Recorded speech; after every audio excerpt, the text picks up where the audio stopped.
There's a lot of big players, a lot of clubs to look at as we're over the hump and getting to the end of league phase, which actually will come sooner than we think. But Geoff, kick us off. Who is one player that you're going to be watching this week?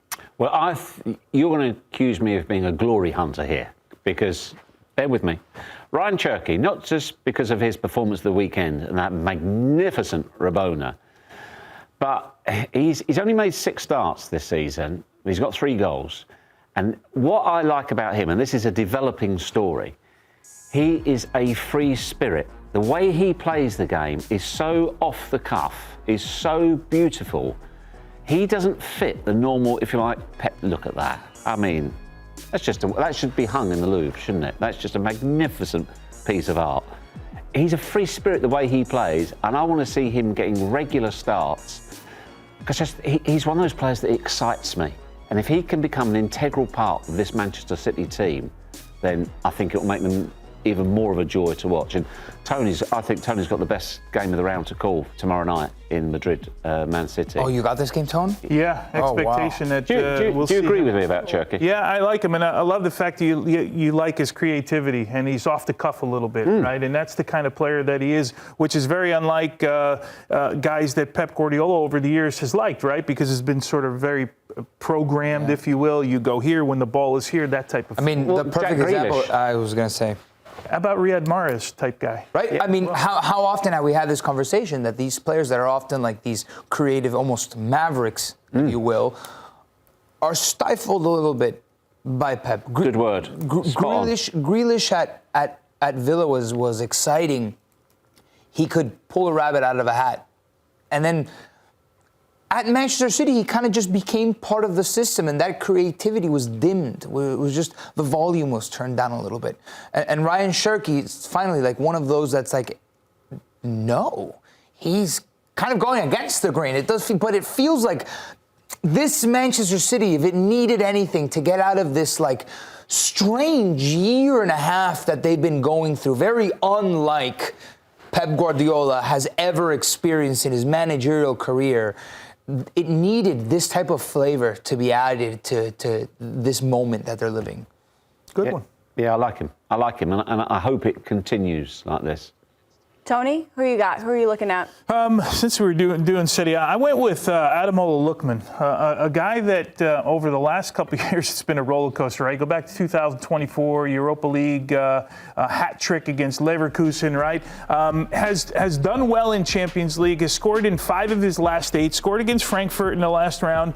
He's got 2 goals this year, but remember, at the beginning of the year under Ivan Judic, started on the bench, right? Once again, another start to the season, contract issues, where is he going to go, how does he fit in, and now all of a sudden he's starting to, under Palladino, who's now been in for 5 games, 3 wins and 2 losses, he's now all of a sudden starting to play. The one appearance that he didn't have under Palladino was this past Coppa Italia game, which they won 4-0 against Genoa, so it was probably with an eye on Champions League, right, and getting a little bit of rest, because it's a player that doesn't really have 90 minutes under his legs.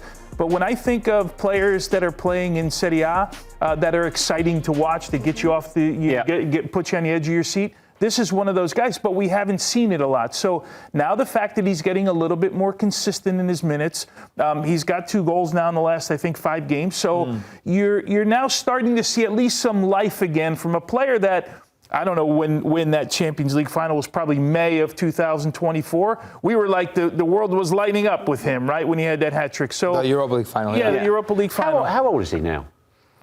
Is he some? Yeah, because I just feel, Tony, his career, 28. Yeah, his career has fizzed, it's bubbled, it's never boiled. He's never got there and stayed there, has he? And it's certainly not all of his fault, but for whatever reason, I'd love to see him fulfill his potential is too strong an expression, but to be at that level more consistently. Well, But I agree. The talent's there, isn't it? Yeah, he had that penalty kick issue. Gasparini called him out, which I thought was a little bit foolish, and to do that to one of your players. And then there was fighting between him and the club, and he was going to leave. So there's been all of these, call them things, right, that have been around him that are outside the pitch, and now he's getting back on. Hopefully, Palladino, a young manager, likes his skill set and will play him a little bit, and we'll start to see that. So I'm just going to keep an eye on him. This weekend. My hunch tells me that his career at Atalanta would never have boiled, because it feels like he was ready for that next progression in his career, that next step forward, for that elevation of his game. He wanted to leave. Atalanta wouldn't let him. He had a falling out with the manager. And it feels like he needed to, not that he needed to, the situation presented itself where he was taking a couple steps back to go forward. So now he's finally back. Now he's the Lookman of old again. So I'm just curious to see where it all lands for Lookman in the future. You get to do it against Chelsea midweek in the Champions League, right? So we'll see how that goes. Nico, who are you looking at? For me, again, in similar vein to the glory hunting, coming off of a hat-trick at the weekend, Ferran Torres for Barcelona. But I don't think we talk about Ferran Torres enough.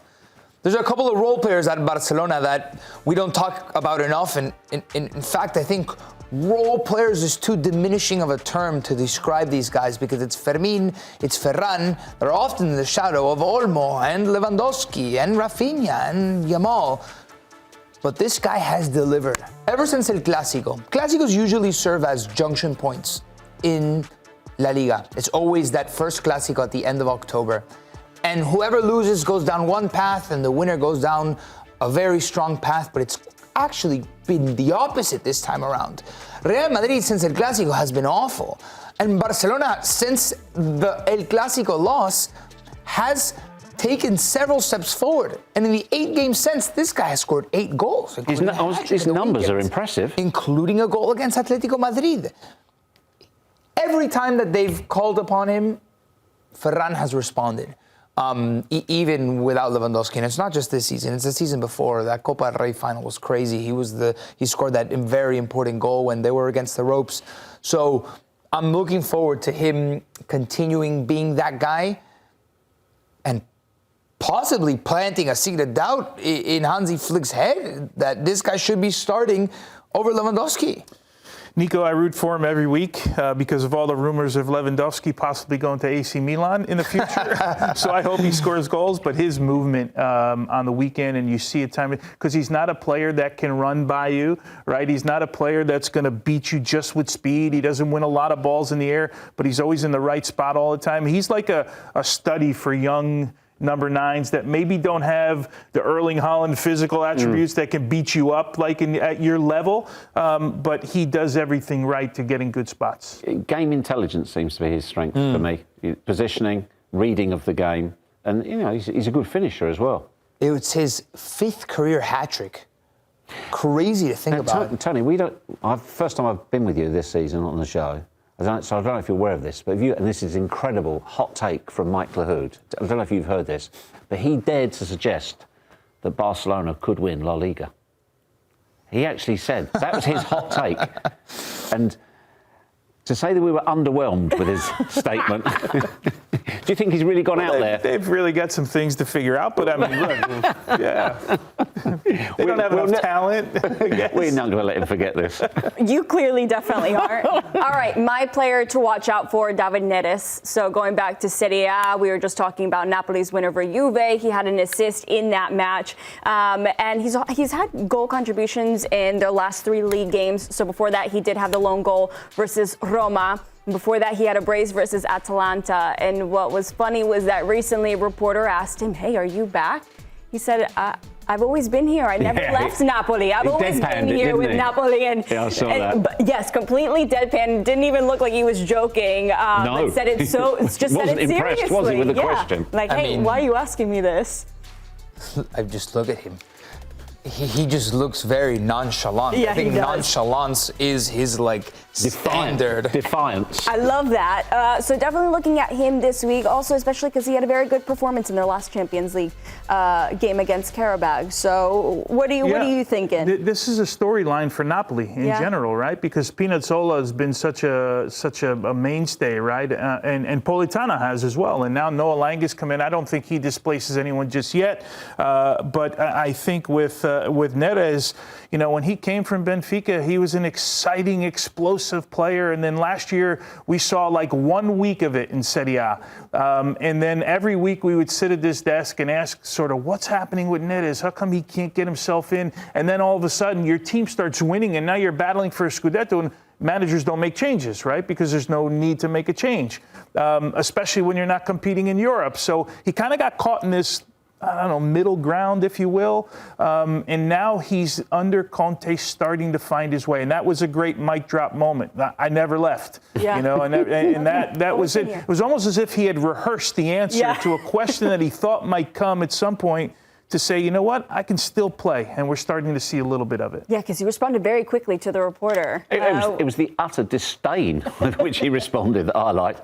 Thanks for watching this video from Morning Footy. For all news and insights regarding leagues around the world like EFL, Serie A, and all UEFA competitions, both men's and women's, don't forget to sign up for Paramount+.